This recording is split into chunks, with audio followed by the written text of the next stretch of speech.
Pelaku yang merupakan kakak adik ini terpaksa ditembak di bagian kaki karena melawan petugas saat akan ditangkap.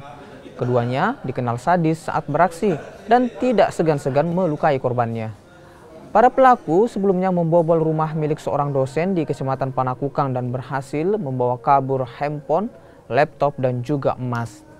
Dari keterangan pelaku, keduanya memiliki peran berbeda.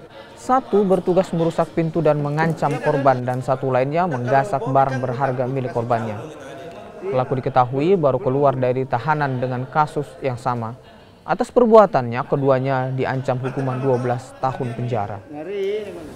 Kemudian terhadap para tersangka dikenakan pasal 365 atau pencurian dengan kekerasan dengan ancaman hukuman selama 9 tahun.